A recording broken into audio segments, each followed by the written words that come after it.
여러분, 김희봉이라는 장로님이 계셨습니다. 6.25 당시 때 계셨던 장로님인데 이분은 그리 알려지지 않았던 분입니다. 6.25 전쟁이 터지고 난 뒤에 어느 날 전라남도 지역에 사는 분인데 북한군이 후퇴를 해서 올라가게 되는데 낙오된 병사가 하나 있습니다. 북한군. 한 명이 낙오돼서 가다가 먹을 것을 구하기 위해서 집에 들어갔는데 이 김희봉 장로님 집에 들어갔습니다. 가다가 옥신각신 다투다가 이 친구가 총을 쏴서 그 하나밖에 없는 아들을 죽인 거예요. 그리고 도망가 버렸습니다. 이 장로님이 오해를 하는 거죠. 하나님이 왜 내 아들을 죽이십니까? 왜 이런 일이 제게 일어납니까? 라고 통곡을 합니다. 그리고 전쟁이 끝나고 수년이 흐르죠. 그리 오랜 기간이 지나지는 않습니다.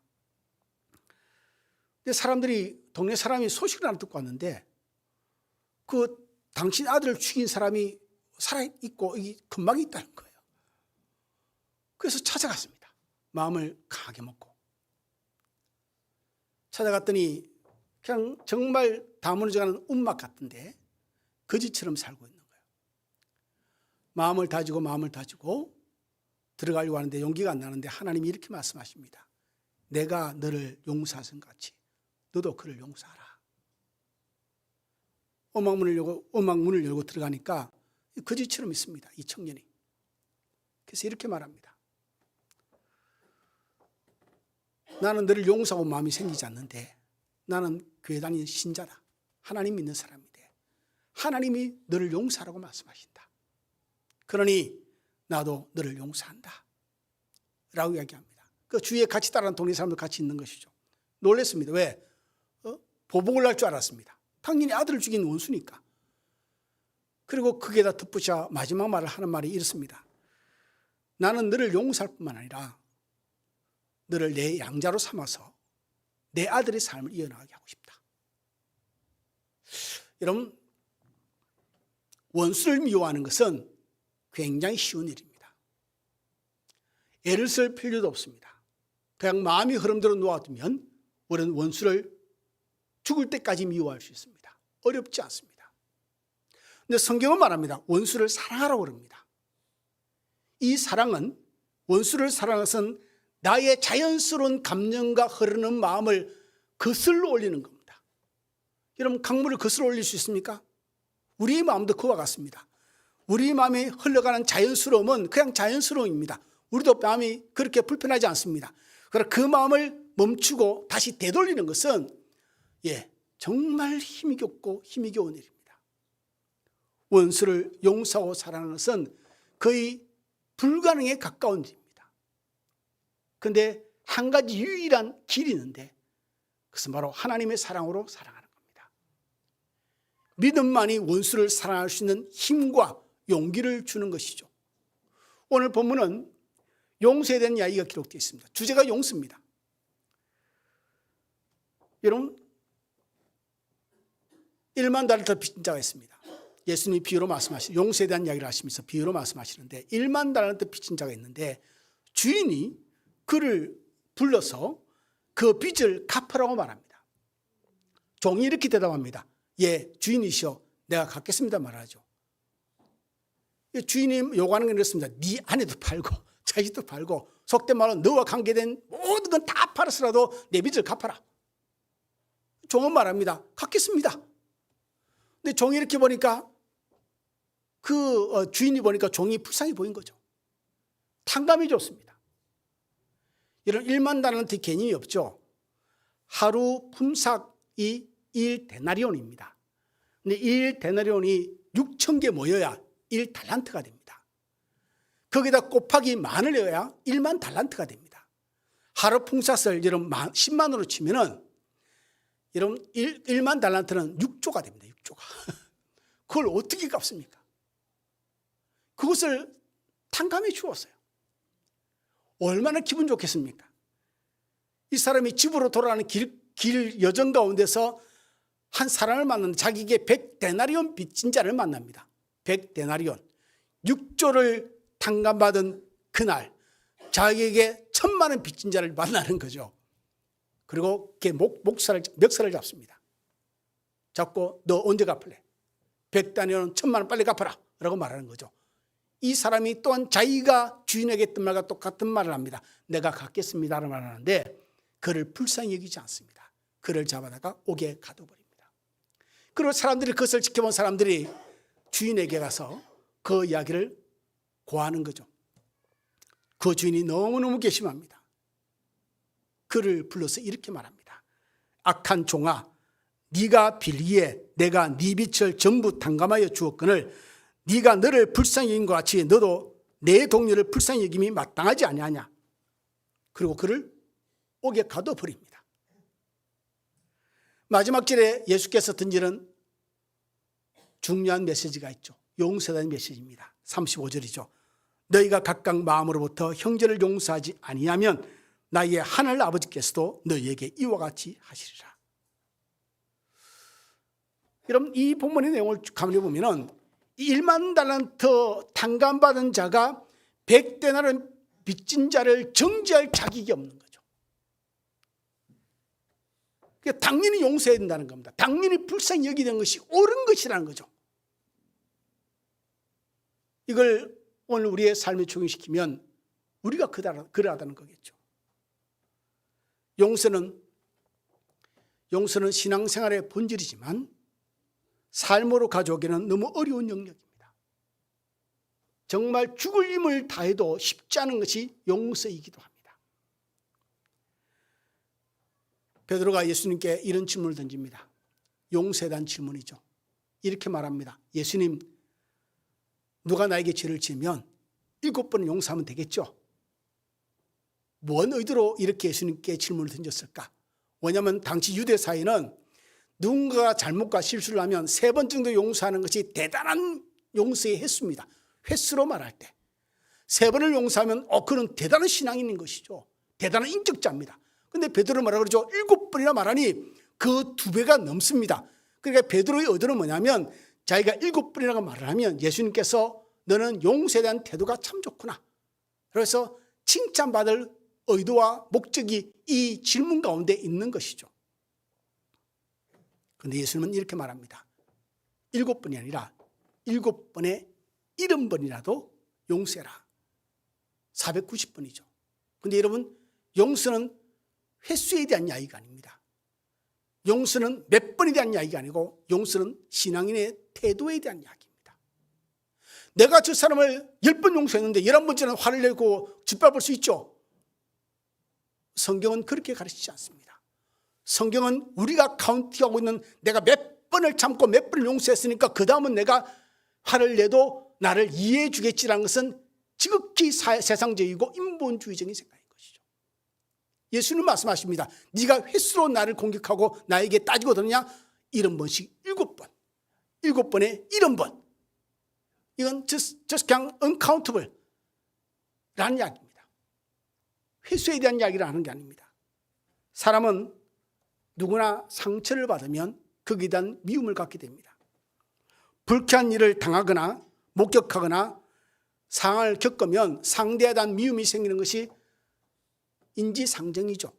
그냥 자연스럽고 당연한 일입니다. 그리고 공격적인 마음을 가지게 되죠. 아니면 자기가 가장 친한 친구가 있는데 그 친구가 누군가의 A라는 사람에 대해서 힐난하게 욕을 하고 흉을 보고 이런 공격을 하면 같은 마음으로 같이 욕을 하고 흉을 보고 그 사람을 멀리하게 됩니다. 이게 자연스러움입니다. 세상의 관계 속에서 흘러가는 우리의 자연스러운 마음인 것이죠. 이게 여러분 인간의 마음입니다. 인간의 마음은 말이죠. 내가 보고 듣고 느끼고 경험한 것에 대한 내 마음을 그대로 놓아두면 그 결론은 죄와 악입니다. 이게 우리입니다. 아무리 훌륭한 인격자요, 대단한 배움을 가진 자요, 그리고 신앙이 좋다 할지라도 그냥 내버려두면 죄와 악으로 갑니다. 누구든지 말입니다. 이거는 억지스러움이 아니라 그냥 자연스럽게 그렇게 흘러갑니다. 그런데 문제는 우리가 예수님의 은혜를 입은 자라는 것이죠. 여러분 1만 달러를 빚진 자, 가장 중요한 메시지가 뭐죠? 지금 이제 우리가 주는 메시지, 너가 바로 1만 달러를 탕감받은 자들이라는 것이죠. 우리가 감당할 수 없는, 제가 여러분 예수를 믿고 이 본문을 처음 대할 때 의아해했습니다. 아니 도대체 종이 뭔 짓을 해서 도박을 얼마나 했으면 6조의 빚을 질까? 할렐루야. 이거 상상이, 이게 말이 안 되는 이야기잖아요. 이 말의 의미는 뭐냐면 금액에 대한 이야기가 아니라 인간이 살아서는 감당할 수 없는 빚에 대한 이야기입니다. 사람으로는 감당할 수 없는 빚을 하나님이 해결해 주신 것에 대한 메시지를 우리에게 던지는 것이죠.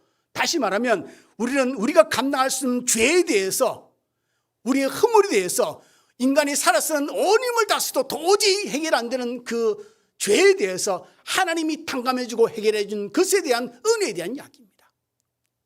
그래서 우리에게 하나님께서 용서에 대한 이야기를 하시는 것은 뭐냐면은 우리가 그 은혜를 이미 받았음을 전제로 하고 우리에게 말씀을 던지는 것이죠.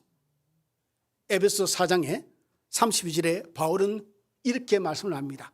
서로 친절하게 하며 불쌍히 여기며 서로 용서하기를 하나님이 그리스도 안에서 너희를 용서하신 것 같이 하라. 이것은 예수 믿지 않는 사람, 다시 말해서 예수를 통해서 구속의 은혜를 맛보지 아니한 사람에게 주어지는 말씀이 아니라 하나님의 은혜로 용서를 받은 절대 감당치 못할 내 죄를 그드가 버려주시고 내가 정말 지옥 갈 수밖에 없는 존재가 예수 그리스도의 구속의 은혜로 사함을 받고 천국 백성 된 그 은혜를 입은 자에게 주시는 말씀입니다. 이것을 전제로 말합니다. 너는 용서하라. 용서 못합니다. 네가 그보다 더 큰 죄에 대한 용서를 이미 받았지 않느냐.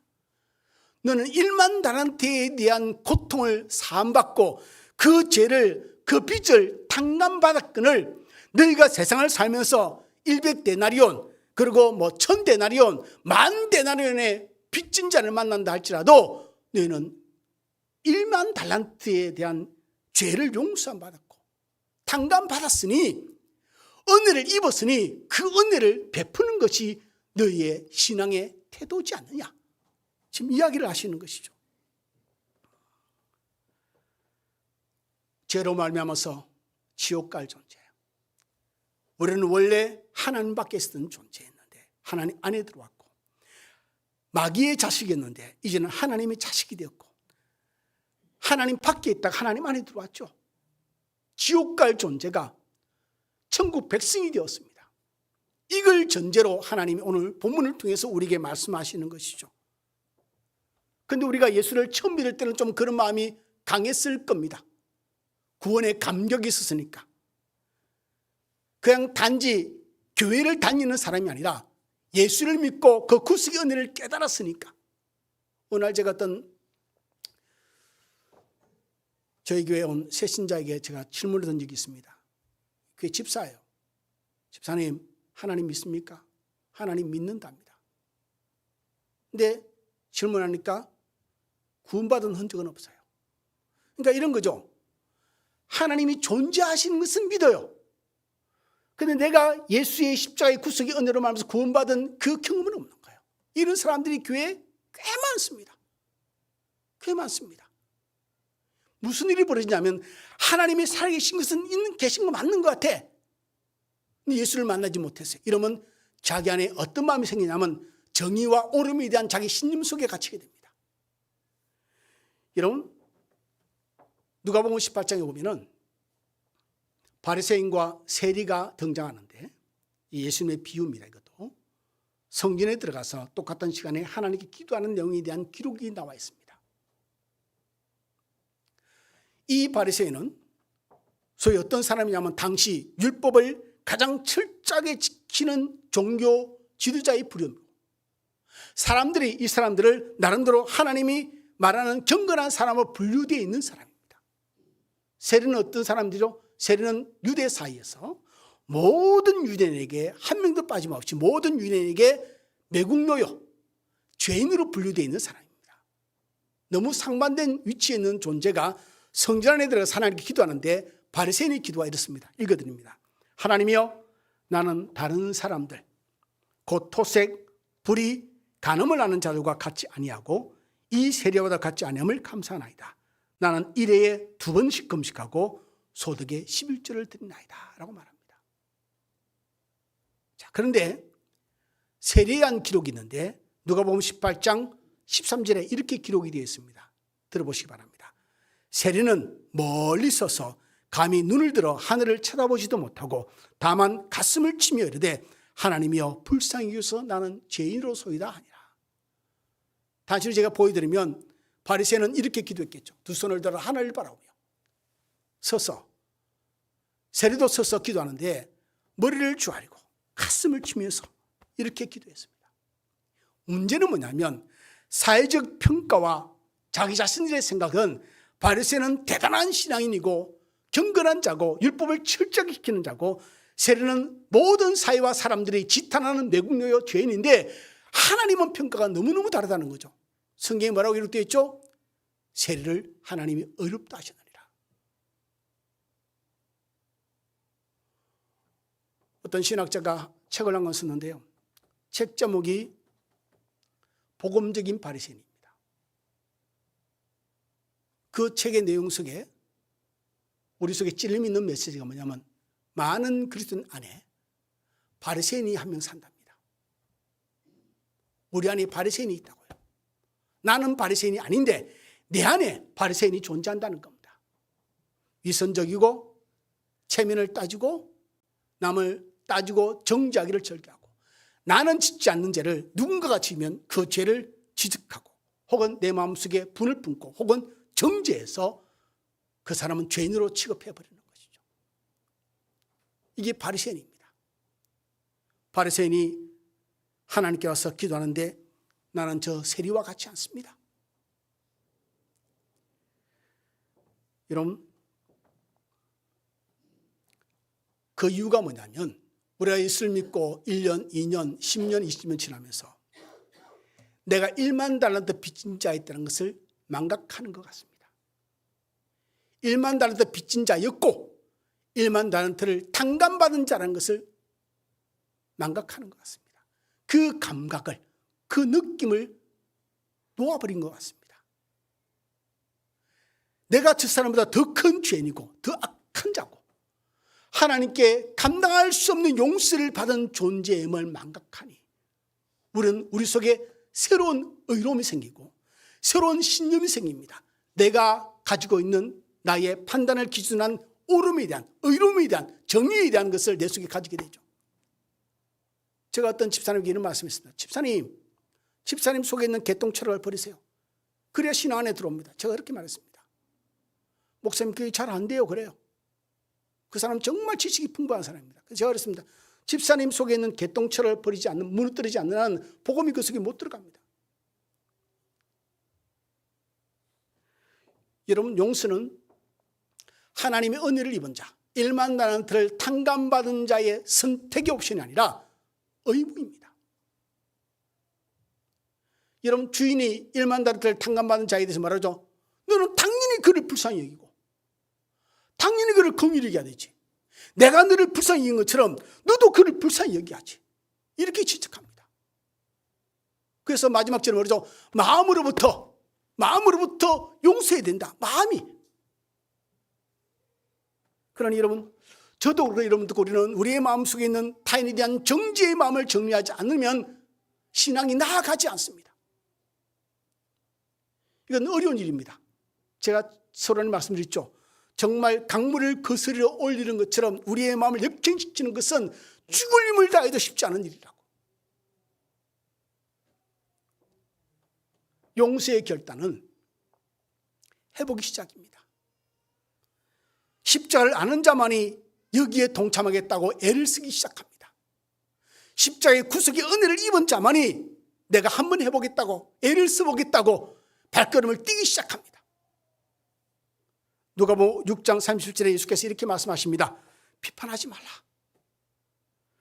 너희가 비판을 받지 않을 것이요 정죄하지 말라. 그러면 너희가 정죄를 받지 않을 것이고 용서하라. 그러면 용서를 받을 것이니라. 저는 또 예배 설교를 끝나면 또 죄를 범할 겁니다. 저는 제 주제를 압니다. 얼마나 부족하고 연약하고 미숙한 자임을 압니다. 내일 또 죄를 짓겠죠. 그 다음날 또 죄를 지을 겁니다. 아마 죽어서 주님 앞에 가기 전까지는 죄를 짓고 살 겁니다. 저는 그러니 뭐가 필요하죠? 하나님 은혜가 필요하죠. 하나님 용서가 필요합니다. 용서가 없이는 살 수 없으니까. 그런데 제가 인생을 살아보니까요, 삶이라는 게 사람들이 거기서 거기에요. 도토리 기적이에요. 누군가는 부유하고 가난하고, 누군가는 많이 배웠고 좀 덜 배웠고, 누군가는 건강하고 병력하다. 이 차이의 세상적 기준에서 차이는 있을지 모르지만 삶의 내용은 그냥 도토리 기적이에요. 누구나가 다 죄를 범하고 엄란한 생각, 더럽고 추하고, 그리고 미움과, 그리고 불평과 근심과 염려 가운데서 삶을 지탱해 나갑니다. 하나님 우리끼리 말씀하십니다. 오늘 본문에 너희는 용서하라. 이것은 억압도 아니고 강요도 아니고 여러분 강제를 하는 것도 아닙니다. 하나님의 정당한 요구입니다. 뭐라고 말씀하죠? 내가 너를 1만 달란트의 빚을 탕감해 주지 않느냐. 그러니 당연히 너도 그를 긍휼히 여기는 것이 옳은 것이란 거죠. 너희 마음에서부터 이것이 움직여져야 된다는 이야기를 하는 겁니다.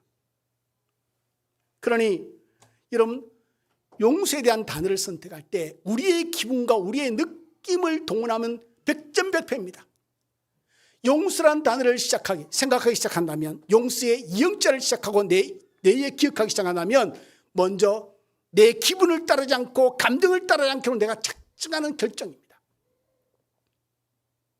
그리고 용서를 시작해보겠다고 하는 것은 내 안에 있는 속된 말로 개똥치락, 복음과 상관없고 하나님과 상관없이 내 삶을 살아오면서 가졌던 수많은 경험과 경륜 가운데 가진 오름과 자기의 신념, 이것을 따르지 않겠다고 작정하는 것입니다. 용서라는 것은 내 속이 어떻든지 하나님이 내게 말씀하시는 그 말씀을 내가 따르겠다고 결정하는 순간입니다. 내가 1만 달란트의 빚을 탕감받은 존재임을 시인하는 순간이고 인정하는 순간이고 그 은혜를 힘입어서 내가 그 은혜를 따라 살겠다고 고백하는 겁니다. 제가 몇 번 말씀드렸지만 여러분 저는 영국에 공부하면서 그때가 IMF 시대라 물질적으로 너무너무 힘들 때입니다. 정말 하루 끼니를 걱정해야 할 정도입니다. 쌀이 떨어질 정도였으니까요. 근데 저를 도와준 영국 친구가 있습니다. 스티븐이라는 친구인데 이 친구가 제 형편을 알고 뭐 도와달라는 말을 한 번도 한 적이 없습니다. 근데 그 친구가 학비도 대주고 생활비도 대주고 그 비싼 책 한 권에 3만 원씩 합니다. 영국에. 그 책도 사주면서 공부를 계속 할 수 있도록 도와줬습니다. 제가 그 친구한테 그런 말을 했습니다. 지금 이제 내가 너에게 이 빚을 갚을 능력도 안 되고 상황도 안 된다. 그러나 내가 평생을 살면서 나는 이 빚을 갚아나가겠다. 내 삶에 나와 같은 사람을 만나면 나도 그에게 이 빚을 탕감받은 자로서 그렇게 살아가야 되겠죠. 그 마음을 저는 잊을 수가 없습니다. 아직까지도 20년이 지났음에도 불구하고. 왜냐하면 이게 저는 도리라고 생각합니다. 인간의 도리요. 복음의 도리가 아니고 인간의 도리요. 근데 우리가 복음 안에 믿음에 들어와서 이야기할 때 성경은 말합니다. 우리가 예수 그리스도의 십자가의 보혈로 말미암아서 구속함을 얻었으니 할렐루야. 그럼 우리가 그 은혜를 입은 자는 그 은혜의 도리를 하는 것이 신앙의 기본기인 것이죠. 우리 모두는 하나님께 1만 달란트의 빚을 탕감받은 자들입니다. 1만 달란트가 무슨 의미랬죠? 평생 내 삶을 힘들어서 살아도 갚을 수 없는 빚인 것이죠. 그것을 탕감받은 사람들입니다. 성경은 이것을 전제로 하고 이 세상에서 만나는 모든 사람들과 모든 상황 속에서 우리가 어떤 태도, 횟수의 문제가 아니라 태도의 문제를 가지고 살아야 할지 오늘 이것을 가르치는 것이죠. 내가 가지고 있던 신념이 허용하지 않는다. 신념이 무엇이든 상관없습니다. 우리에게 중요한 것은 하나님의 말씀이죠. 하나님의 은혜입니다. 그 말씀이 우리에게 요구하고 그 은혜가 요구하는 것이 하나님이 판단하기에 옳음이 되는 것이죠. 바리새인, 세리, 누가 괜찮은 인간입니까? 누가 의로운 자입니까? 세상은 누구나가 바리새인의 손을 들어줄 겁니다. 네가 경건한 자라고 하나님 말씀하십니다. 세리를 네가 어렵다. 그가 어렵다함을 받고 돌아갔다고 기록되어 있습니다. 그럼 여러분 기억하십시오. 오늘 본문에 제가 전하고 싶은 중요한 메시지는 우리 모두가 1만 달란트의 빚을 탕감받은 사람들이라는 것을. 그러니 그 은혜를 입지 말고 그 은혜의 도리를 따라서 정말 지난주에 말씀을 전한 것처럼 긍휼한 마음으로 살자. 긍휼한 마음을 가지고 살자. 자비를 베풀고 은혜를 베풀고 용서받은 자로서 용서의 열매를 맺으며 살자. 내 안에 이웃에 대한 미움과 비판과 그리고 정죄에 대한 마음을 우리가 걷어내며 살자. 이런 마음들은 말이죠, 썩은 마음입니다.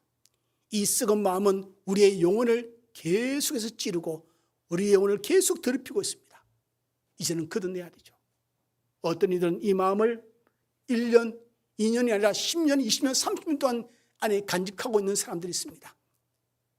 이 마음을 가져가고 있는 동안은 영적 성장은 없고 절대 하나님의 깨끗한 영을 우리 마음에 담을 수가 없습니다. 우리의 영이 하나님을 보지 못하는 것이죠. 청결한 마음에 하나님을 보는데, 그러니 오늘 이 말씀을 듣고 우리 마음속에 미움과 정죄하는 마음과 비판과 이런 마음들을 하나씩 걷어내고 우리의 마음에 하나님의 용서의 마음을 담아서 오늘 또 이번 주도 평생을 주님을 닮아 사는 우리 모두가 되기를 주님으로 축원을 드립니다. 기도하겠습니다.